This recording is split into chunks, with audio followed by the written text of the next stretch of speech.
सीमा विवाद बीजेपी के लिए मुश्किल खड़ी कर रहा है। ऐसा सीमा विवाद जिसको लेकर गृह मंत्री से लेकर प्रधानमंत्री नरेंद्र मोदी तक परेशान नजर आ रहे हैं। ऐसा विवाद जिस पर राहुल गांधी भी कुछ बोल नहीं रहे हैं। इस विवाद से हंगामा खड़ा हो गया है, इसका हल निकलता हुआ दिख नहीं रहा है।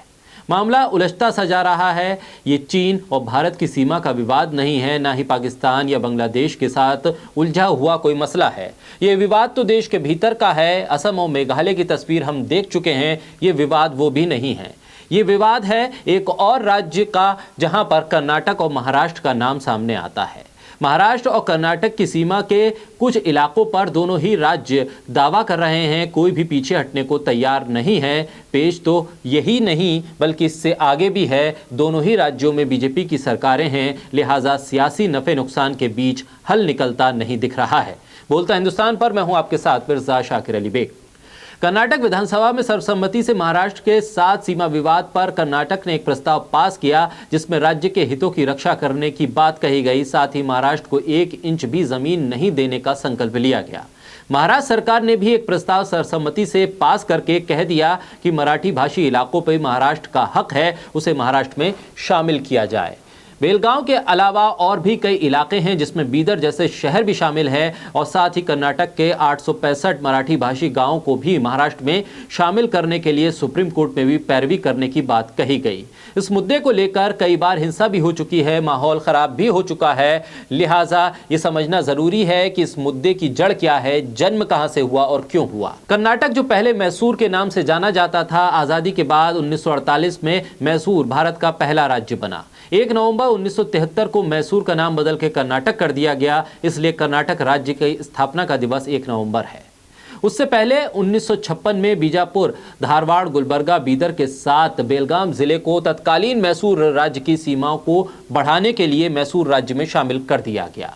लेकिन इस दौरान भाषाई संरचना का ध्यान नहीं रखा गया। सिर्फ प्रशासनिक कामों को बदलने के लिए बेलगाम को कर्नाटक में शामिल कर दिया गया।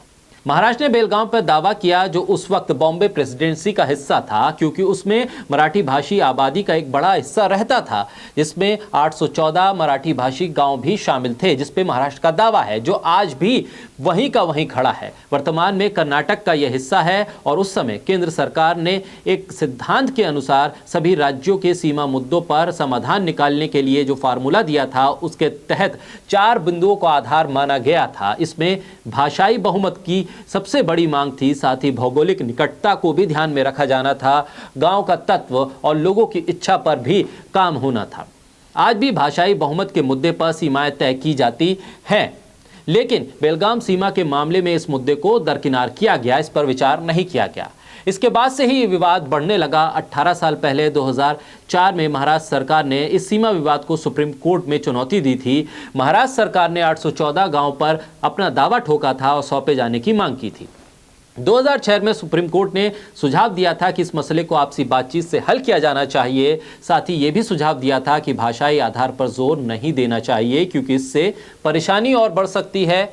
2 राज्यों के बीच सीमा को लेकर विवाद असम और मेघालय में हमने देखा, इसमें कई लोगों की जान भी जा चुकी है, लेकिन समाधान कोई नहीं निकला। और अब कर्नाटक और महाराष्ट्र के बीच का ये सीमा विवाद है, इस पे केंद्र सरकार अब भी दोहराए पर खड़ी हुई नजर आ रही है। उसके लिए मुश्किल ये है कि दोनों ही राज्यों में बीजेपी की सरकारें हैं, किसे नाराज करें और किसे करें खुश। कोई भी राज्य जो पीछे हटेगा उसे सियासी नुकसान होगा। दोनों ही राज्यों के लिहाज से बीजेपी की सरकारों के लिए मुश्किल चुनौती है। बीजेपी 2024 से पहले कोई रिस्क नहीं लेना चाहेगी।